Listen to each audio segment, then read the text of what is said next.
coisa que eu falo bastante para os meus alunos, quando eu vou falar sobre proteção de via aérea. A gente fala de proteção de via aérea por uma série de fatores, né? Até para prevenção de PAV, enfim, pneumonia broncoaspirativa, porque isso é uma das partes que a gente mais tem um relacionamento interdisciplinar com a fono.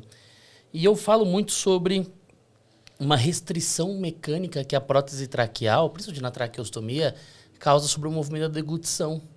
Porque o pessoal, eu falo que, gente, a epiglote não é tampa de lixeira que tem um músculo que puxa lá para baixo, ao contrário. A anatomia inteira vai para cima, né? Você pode explicar isso um pouco? Porque tem muito fisioterapeuta que não sabe, tem muito profissional da saúde que não sabe sobre essa dinâmica e sobre como a traqueostomia ela afeta diretamente esse processo da deglutição. E daqui? É o fato dela estar ali, cara. Ela tá ali. Eu chamo de âncora. Um dos fatores é ela estar ali. Eu chamo de âncora. Eu falo, gente, é como se você estivesse correndo e alguém estivesse segurando seu pé. Eu falo basicamente isso, se puder. Sim, e assim, um paciente traqueostomizado é um paciente que tem que estar ali no nosso protocolo de risco mesmo, de broncoaspiração. Esse paciente precisa ser avaliado pelo fonoaudiólogo. Por quê? Por que ele foi para tráqueo? Né? Então, assim, foi um paciente que ficou entubado durante muito tempo, teve um desmame difícil, aí ele foi traqueostomizado. Então, o que a gente tem que entender é que tem uma estrutura, seja uma cânula plástica ou uma cânula metálica, que pode fixar, a gente chama assim, fixar a laringe no pescoço. Então, assim, essa cânula, ela pode dificultar a elevação e a sustentação do complexo hiolaríngeo. Então, assim, para proteger a via aérea inferior não é apenas epiglote.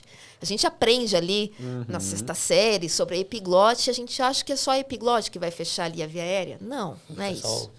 Não é isso. Né? Então, é um fechamento que a gente fala que é do vestíbulo laríngeo como um todo. Né? Então, uma das funções da laringe é a função esfincteriana, de proteção mesmo. Então, a epiglote ela só everte porque a laringe sobe. Pra você testar, faz assim, ó, bota a mão aqui. Empurra ela na valécula, né? Aí ela... eleva a laringe, eleva o ocioide. Dá uma segurada, engole. Isso, exatamente. Palma e o pomo de Adão. Então, se você não tiver ponto, dá uma engolida, você vai sentir que a estrutura vai deslizar para cima na sua mão. O pomo de Adão é muito velho, mano. Né? Se não deslizar, procura um fonoaudiólogo. Então. Eu não consigo sentir, mas é porque eu tenho muita sobreposição, entendeu? É muita gordura em volta aqui. E isso tem que ocorrer, gente. Se a laringe não eleva, e não basta só elevar, ela tem que elevar, tem sustentar. E sustentar também, né? E é por isso que a epiglote everte. Esses pacientes traqueostomizados, pelo tempo que ele ficou entubado, né, já teve um desuso da musculatura. Sim. Sabe como chama isso? Fraqueza adquirida na UTI. Músculo estriado esquelético, gente. Não é só de braço e de perna. Qualquer músculo esquelético, seja braço, perna, respiratório, deglutição, qualquer músculo vai ser todos eles. Exato. Então, você tem uma falha na contração dessa musculatura extrínseca da laringe. E, claro, isso vai comprometer também a elevação. Então, se a laringe não sobe adequadamente e fica pouco tempo ali, eu tenho um risco de broncoaspiração. O que mais? A traqueostomia, a cânula.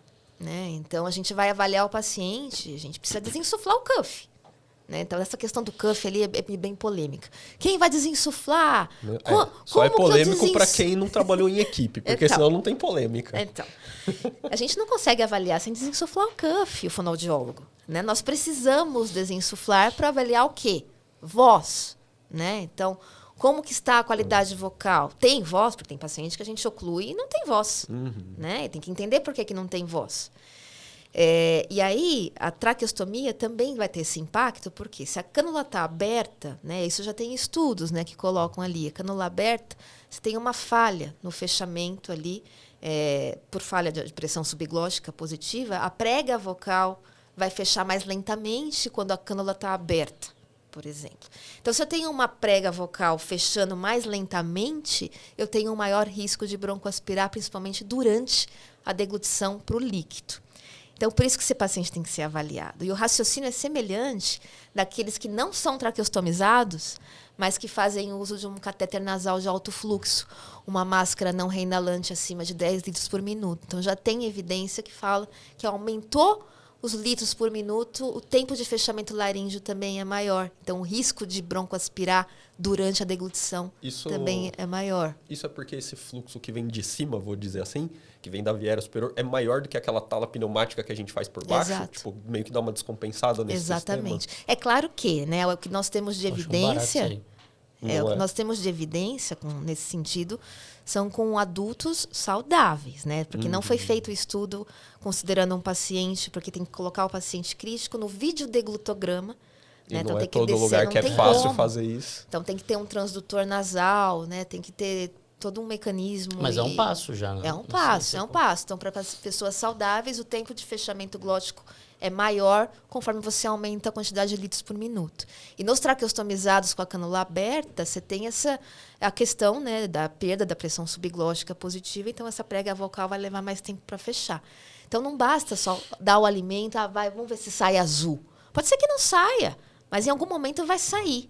Né? Pode ser que é aquele paciente que ficou com estase, depois de 72 horas vai sair aquele azul. O azul é um rastreio. É como se você estivesse vendo se ele aspira ou não, mas não se ele é disfágico. Então, o traqueostomizado, assim, de novo, a cânula seja metálica ou plástica, fixa a laringe no pescoço, a laringe eleva menos. Tem a questão de pressão, perda, né, pressórica. Tem os pacientes, claro, que vai ter um impacto, né, no fluxo de tosse ali, por conta daquela cânula aberta. Impacto também no tempo do início da deglutição faríngea. Sem dúvida. Sem dúvida. Até a qualidade da cirurgia. Exatamente. Ali. Tinha um colega que eu brincava quando ele fazia uma tráqueo externo laparotomia. Que o estômago grande da bexiga atrás ficava sambando assim, ó. Muito bem colocado, viu, Augusto? A gente tem problemas com isso. Então, um estômago muito alargado, aí é aquela cânula que fica ali solta, aquela saliva saindo peritráqueo. A gente não consegue avaliar a voz, porque tem escape também, né, de ar pelo estômago. Isso influencia muito, inclusive, na nossa reabilitação e nos nossos indicadores. Por que eu estou demorando para decanular? Viu, por que eu cirurgia estou torácica? demorando? Vem conversar com a gente aqui, ó. Para liberar VO, sim. Quando vier um cirurgião torácico, eu vou trazer você, aí você já... Traga. Toma vergonha na cara, porra! Usa esse negócio direito, usa esse bisturi direito aí, pô. E tem uma questão que eu gostaria até de colocar, porque me perguntam muito, né? Nos traqueostomizados, a gente vai colocar uma válvula ou vai ocluir, e ele não fona. Não tem voz nenhuma. Nada. E aí? Vai liberar VO? Vai oferecer alimento para o paciente? O que a gente faz? Tem que entender por que ele não fona.